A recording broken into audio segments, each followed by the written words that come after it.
নাজমুল হোসেন শান্তকে সরিয়ে আগামী 1 বছরের জন্য বাংলাদেশ ওয়ানডে দলের অধিনায়ক হলেন মেহেদী হাসান মিরাজ। সন্ধ্যায় সংবাদ বিজ্ঞপ্তির মাধ্যমে এই তথ্য জানিয়েছে বাংলাদেশ ক্রিকেট বোর্ড বিসিবি। টাইগারদের ইতিহাসে 17তম ওয়ানডে অধিনায়ক হিসেবে দায়িত্ব পালন করতে যাচ্ছেন এই ডানহাতি অলরাউন্ডার।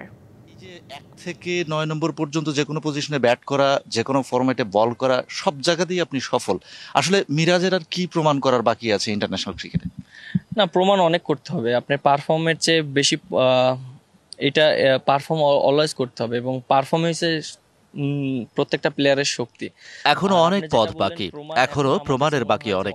ক্রিকেটারদের পারফরমেন্স ক্ষুধা কখনো থামবে না, সেটাই বোঝালেন মেহেদী হাসান মিরাজ। টাইগারদের 17তম ওয়ানডে অধিনায়ক হিসেবে এই অলরাউন্ডারের নাম ঘোষণা করেছে দেশের ক্রিকেটের সর্বোচ্চ সংস্থা। একদিনের ক্রিকেটে নাজমুল হোসেন শান্তকে সরিয়ে মিরাজের নাম ঘোষণা করল বিসিবি।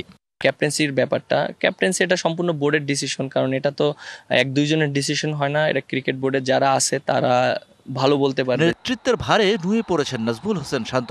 জানিয়েছিলেন অনেক আগেই অধিনায়কের ভার কমাতে চান এই বাঁহাতি ব্যাটার, যার প্রেক্ষিতে পাকিস্তান সফরের আগে লিটন কুমার দাসকে করা হয় টি-20 অধিনায়ক। এরপর শান্তকে আরও ভারমুক্ত করল বিসিবি। শ্রীলঙ্কা সফরের আগে মিরাজকে অধিনায়ক ঘোষণা করায় শান্ত এখন নেতৃত্ব দেবেন কেবল টেস্ট ফরম্যাটে।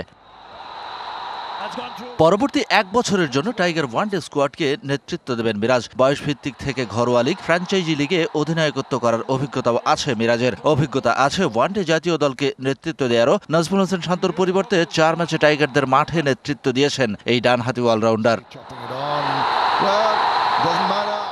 শ্রীলঙ্কা সফরে ওয়ানডে দলের দায়িত্ব পাওয়া মিরাজ কাকতালীয়ভাবে এই ফরম্যাটের আন্তর্জাতিক ক্রিকেটে অভিষিক্ত হয়েছিলেন লঙ্কানদের বিপক্ষে তাদেরই মাটিতে 2017 সালে। সেই থেকে একদিনের ক্রিকেটে 105 ম্যাচে 76 ইনিংসে 2 সেঞ্চুরি আর 6 হাফ সেঞ্চুরি মিলিয়ে করেছেন 1617 run. All time Roma. Taste it, love it.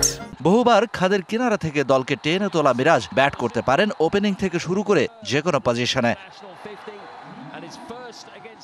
বল হাতেও ওয়ানডে ফরম্যাটে 105 ম্যাচের 102 ইনিংসে মিরাজের উইকেট 110। সেরা বোলিং 25 রানে 4 উইকেট, আর 4 উইকেট পেয়েছেন ওয়ানডে ক্যারিয়ারে 5 বার। নতুন অথবা পুরাতন, বল যেটাই হোক, ডানহাতি এই স্পিনার নিজের সামর্থ্য প্রমাণে কখনোই পিছিয়ে পড়েননি।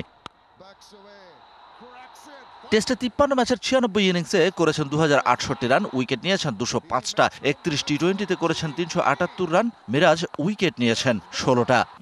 অলমোস্ট 8 বছর হয়েছে, আরো চেষ্টা করবো 8-10 বছর খেলার জন্য ইনশাআল্লাহ। Shahan Papon, DBC news desk.